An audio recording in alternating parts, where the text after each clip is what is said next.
Yeah, hello everyone. So welcome back to SKTechnologies. So in this video, we will see about two containers in the single pod. So I told that so we can define multiple containers within the pod. Okay, so let us try to create multiple pods. So two containers within the same pod. So in the previous session, we used the this manifest file, right? So here the same file. Okay, I will be using the same file, but or else let me create a new file part2.yml. Okay, so here let me make a comment. So we are going to create two containers within the within the pod. Fine. So as usual, you can use API version. Okay, then API version which is v1 and kind.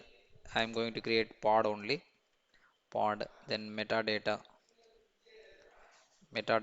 So here name of the pod, so now name of the pod is sktech-pod. Okay, then spec. So here I'm going to define the containers. Okay, so in the container the first array is name. So sktech container one, then image I can use this ubuntu only, ubuntu, and command I will use the same command. Let me copy from the first pod definition file. Okay. And now second container. So this is the another array. Okay. So another array. So this one SKTech container 2. Okay. The name of the container 2. Here I will use the image called centos. Okay. I will use the centos image. Then command I will define the same similar command, but here the second container, let me write like welcome to welcome to SK Technologies. Fine, I will define this. Remaining everything same guys as usual. So let me copy this and so this is my Kubernetes cluster master mission. Fine. So let me delete this first pod. So this is the pod which is running. So kubectl delete pod and pod name sktech-pod. So here no need to stop it guys. How we did in the Docker. So we need to stop the container then delete the container, right? So here no need to stop the pod. So directly we can delete the pod which is in the running state. Okay. So here it is taking some time to delete it. Uh, Even if there is a wonderful option. So which will be using during the examination. Okay, CKA examination. So which is graceful time period equal to 0. So that we will apply in future. So later we will apply that option. Okay, so that's it. It got deleted. kubectl get pod, nothing running. Now I am in the same location, right? So let me create a pod 2.yml file. Okay, very sorry. Yeah, 2.yml file. Now let me paste this. Okay, Control D for save. If you want, you can verify part 2. Okay, so this is the now I am going to apply kubectl apply -f part2.yml file. See, part has been created. Now you can verify kubectl get pod. See, now the container is in the creating state because the CentOS, let me do container creating, yes, not running because so here also The moment you trigger this command, first it will go and check for the image from the local registry. If it is not found, then it will be picking up from the public registry. So that is the reason it's taken some duration, some time it's taken. Then finally it is creating. Now my pod having two containers. If you observe here, two, earlier there is only one, because only one container I defined. But now two containers I defined. So two out of two running.